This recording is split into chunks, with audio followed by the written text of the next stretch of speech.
안녕하세요. 인생이라는 긴 여정 속에서 우리 모두는 때때로 길을 잃고 헤매곤 합니다. 어디로 가야 할지, 무엇을 붙잡아야 할지 막막할 때 우리에게는 등대와 같은 지침서가 필요합니다. 오늘 우리가 함께 나눌 잠언의 말씀이 바로 여러분의 삶에 빛을 비추는 지혜의 등대가 되어줄 것입니다. 오늘의 말씀이 여러분의 마음에 큰 은혜와 위로로 다가온다면 좋아요와 공유를 통해 이 귀한 지혜를 사랑하는 이웃과 함께 나눠주시길 바랍니다. 여러분의 작은 손길이 누군가에게는 절실한 위로와 희망의 씨앗이 될 수 있습니다. 주님의 이름으로 여러분의 삶에 평안과 축복이 가득하기를 기도합니다. 이제 잠시 우리 마음을 모아 기도하는 시간을 갖겠습니다. 하나님 아버지, 이 시간 주님의 말씀을 사모하여 모인 당신의 자녀들을 축복하여 주시옵소서. 우리의 굳은 마음을 부드럽게 하시고 닫힌 귀를 열어주시어 살아있는 당신의 말씀이 우리의 심령 깊은 곳에 온전히 새겨지게 하옵소서. 전하는 자의 입술을 주관하시고 듣는 모든 이들에게 깨닫는 지혜와 순종할 용기를 더하여 주시옵소서. 이 모든 말씀, 우리를 사랑하시는 예수 그리스도의 이름으로 기도드립니다. 아멘. 오늘 우리가 함께 묵상할 말씀은 잠언 7장 1절에서 5절입니다. 내 아들아, 내 말을 지키며 내 계명을 내게 간직하라. 내 계명을 지켜 살며 내 법을 내 눈동자처럼 지키라. 이것을 내 손가락에 매며 이것을 내 마음판에 새기라. 지혜에게 너는 내 누이라 하며 명철에게 너는 내 친족이라 하라. 그리하면 이것이 너를 지켜서 음녀에게 말로 호리는 이방 여인에게 빠지지 않게 하리라. 자, 이제 이 말씀 속으로 깊이 들어가 보겠습니다. 1절은 내 아들아라는 다정한 부름으로 시작합니다. 물론 이 말씀은 아들에게만 국한된 것이 아닙니다. 이 땅의 모든 아들과 딸들, 즉 하나님의 모든 자녀를 향한 애정 어린 부르심입니다. 젊은 청년들은 이 부름에 담긴 부모의 마음을 온전히 이해하기 어려울 수 있습니다. 저 또한 자녀를 낳아 기르기 전까지는 그 깊이를 다 알지 못했습니다. 자녀를 품에 안는 순간 부모는 세상 그 무엇과도 바꿀 수 없는 사랑을 경험합니다. 내 오른팔을 내어주어서라도 자녀를 지키고 싶고 나에게 올 모든 좋은 축복을 기꺼이 자녀에게 양보하고 싶은 마음, 그것이 바로 부모의 마음입니다. 그래서 믿음의 부모들은 이렇게 기도합니다. 주님, 저에게 주신 은혜가 있다면 제 자녀에게는 그보다 갑절의 은혜를 부어주소서. 저보다 더 주님을 깊이 알고 주님 안에서 형통하는 복을 누리게 하옵소서. 그러니 사랑하는 젊은이 여러분, 부모님이 여러분이 원치 않는 것을 명령하거나 하고 싶은 것을 금지할 때 그 이면에 있는 깊은 사랑을 기억하십시오. 당장은 이해할 수 없을지라도 시간이 지나면 그 모든 것이 여러분을 위한 최선의 길이었음을 깨닫게 될 것입니다. 물론 이 말씀은 부모에게도 아주 중요한 가르침을 줍니다. 부모가 자녀에게 하는 모든 말과 계명은 반드시 하나님의 말씀에 뿌리를 두어야 한다는 대전제가 깔려 있습니다. 남편이자 아버지 된 자의 가장 큰 책임은 하나님의 말씀을 바로 알고 그 말씀으로 가정을 이끌어가는 것입니다. 아내이자 어머니 된 자의 가장 큰 관심사 또한 하나님의 말씀을 아는 것이어야 합니다. 이 잠언 공부가 자녀들만을 위한 것이라고 생각하십니까? 결코 그렇지 않습니다. 부모인 우리가 먼저 잠언의 지혜로 바로 서야 합니다. 더 나아가 우리는 창세기부터 요한계시록까지 성경 전체를 아우르는 하나님의 모든 계획과 뜻을 알아야 합니다. 야고보서의 말씀처럼 우리 모두가 가르치는 자가 될 수는 없겠지만 우리 모두는 하나님의 말씀을 알아야만 하며 그것을 자녀들에게 부지런히 가르쳐야 할 의무가 있습니다. 오늘 본문 2절에서 5절을 다시 한번 깊이 들여다보면 아주 중요한 사실을 발견하게 됩니다. 내 계명을 지켜 살며 내 법을 내 눈동자처럼 지키라. 이것을 내 손가락에 매며 이것을 내 마음판에 새기라. 지혜에게 너는 내 누이라 하며 명철에게 너는 내 친족이라 하라. 이 구절들은 수백 년 전 모세 시대에 주셨던 신명기의 말씀을 떠올리게 합니다. 잠시 신명기 6장 6절에서 9절 말씀을 찾아보겠습니다.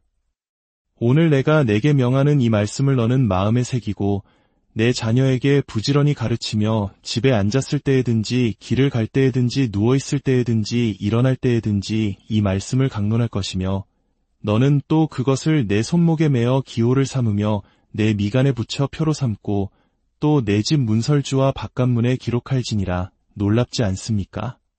솔로몬 시대에 기록된 잠언의 가르침이 수백 년 전 모세 시대의 율법과 정확히 일치합니다. 이는 우리에게 두 가지 중요한 진리를 알려줍니다. 첫째, 시대를 초월하여 인간의 근본적인 필요는 변하지 않는다는 것입니다. 모세 시대의 사람이든 솔로몬 시대의 사람이든 그리고 오늘을 살아가는 우리든 우리 모두에게는 하나님과의 인격적인 관계가 절실히 필요합니다.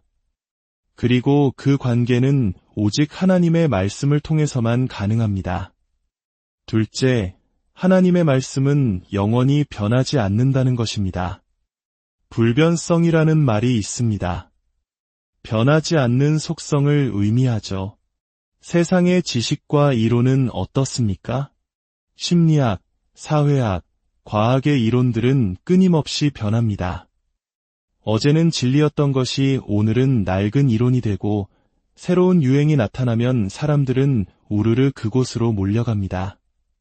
하지만 하나님의 말씀은 어제나 오늘이나 영원토록 동일합니다.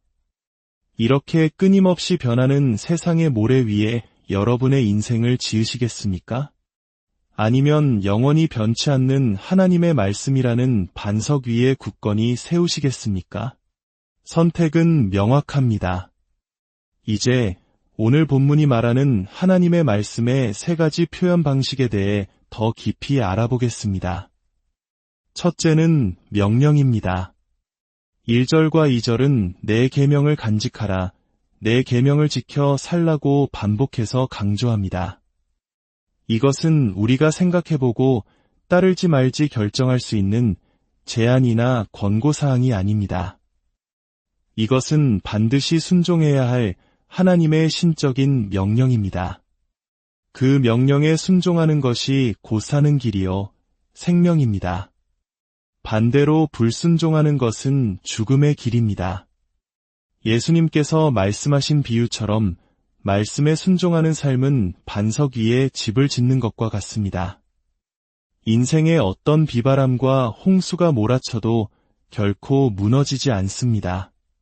그러나 불순종하는 삶은 모래 위에 집을 짓는 것과 같아서 작은 시련의 파도에도 속절없이 무너져 내리고 맙니다. 둘째는 가르침입니다. 2절 하반절에 내 법을 내 눈동자처럼 지키라고 말씀합니다. 여기서 법은 히브리어로 토라인데 이는 율법 또는 가르침을 의미합니다. 모든 것은 즉 지식에서 시작됩니다. 여러분이 알지 못하는 신을 경배할 수 있습니까? 하나님의 뜻이 무엇인지 알지 못하는데 어떻게 그분께 순종할 수 있겠습니까? 불가능합니다. 만약 우리나라 역사상 가장 위대한 성군이신 세종대왕께서 여러분에게 직접 어명을 내리셨다고 상상해 보십시오. 여러분은 그 말씀을 듣기 위해 어떤 자세를 취하겠습니까? 아마 자다가도 벌떡 일어나 귀를 기울일 것입니다. 한 나라의 왕이 하는 말에도 그토록 큰 권위가 있다면 이 온 우주 만물을 창조하시고 우리의 영원한 운명을 주관하시는 하나님께서 말씀하실 때 우리는 얼마나 더 경청해야 하겠습니까? 그분의 말씀은 우리의 생명과 직결되어 있기 때문입니다. 물론 성경은 때로 이해하기 어렵습니다. 많은 사람들이 성경을 읽다가 너무 어려워서 포기한다고 말합니다. 맞습니다. 어렵습니다. 하지만 그 어려움을 이겨낼 만한 가치가 충분히 있습니다. 만약 누군가 여러분에게 어려운 수학 공식을 풀면 10억 원을 주겠다고 한다면 밤을 새워서라도 그 문제를 풀지 않겠습니까? 성경이 여러분에게 약속하는 것은 10억 원과는 비교할 수 없는 영원한 생명입니다. 그러니 어렵다고 불평만 할 것이 아니라 눈물로 씨름하며 그 안에 담긴 보화를 캐내야 합니다. 셋째는 지혜입니다. 4절은 지혜에게 너는 내 누이라 하며 명철에게 너는 내 친족이라 하라고 말합니다. 지혜란 무엇일까요? 지혜는 단순히 아는 것을 넘어 삶에 적용된 지식이라고 할 수 있습니다. 예를 들어 활쏘기를 배운다고 생각해 봅시다. 가장 먼저 활쏘기에 대한 이론책을 읽으며 지식을 쌓을 것입니다. 하지만 책만 읽는다고 명사수가 될 수는 없습니다. 실제로 활을 들고 관역 앞에 서서 수없이 활시위를 당겨보아야 합니다. 처음에는 화살이 관역을 한참 벗어나 사방으로 날아갈 것입니다. 그때 스승이 옆에서 자세를 교정해 줍니다. 발의 위치가 잘못되었네. 무릎을 조금 더 구부리게. 활을 잡는 손에 힘을 빼고 숨을 고르게 쉬어야지. 스승의 가르침에 따라 수없이 연습하고 실수를 바로잡는 과정을 통해 책에서 얻은 지식은 비로소 몸으로 체득된 지혜, 즉 진정한 실력이 되는 것입니다. 하나님의 말씀도 마찬가지입니다. 명령과 가르침, 그리고 지혜는 서로 분리된 것이 아니라 하나로 연결되어 있습니다.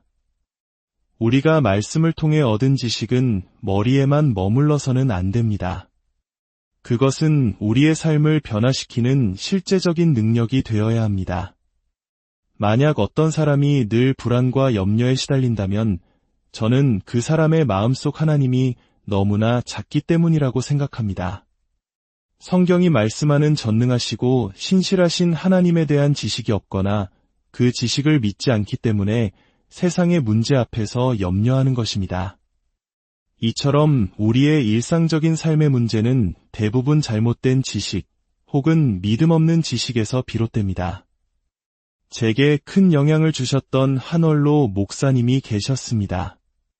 제가 신학을 공부하며 무언가 새로운 것을 깨달았다고 신나서 말씀드리면 그분은 늘 찬물을 끼얹는 듯한 질문을 던지셨습니다.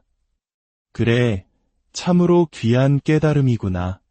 그런데 그 깨달음이 자네의 삶 속에서 얼마나 실제가 되었는가? 그것이 자네를 얼마나 변화시키고 자네의 삶의 방향을 얼마나 바꾸어 놓았는가? 이것이야말로 우리 모두가 스스로에게 던져야 할 가장 중요한 질문입니다.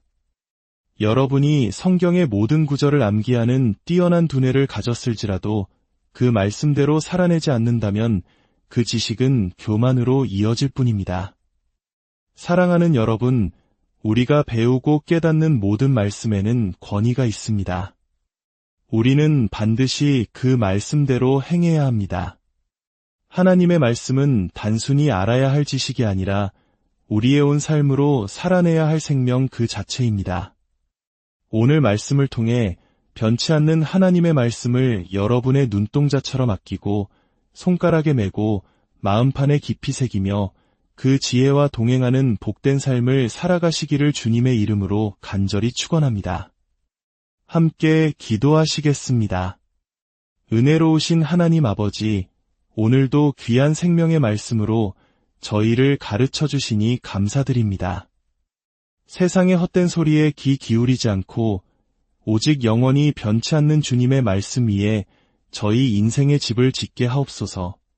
오늘 말씀을 들은 당신의 사랑하는 자녀들 한 사람 한 사람을 기억하여 주시고 저들의 가정과 직장과 학업 위에 그리고 이 나라 이 민족 위에 주님의 크신 복을 내려주시옵소서. 우리 세대보다 더욱 믿음이 굳건한 다음 세대를 일으켜 주시어 하나님의 영광이 이 땅에 가득하게 하옵소서. 감사드리며 거룩하신 예수 그리스도의 이름으로 기도드립니다.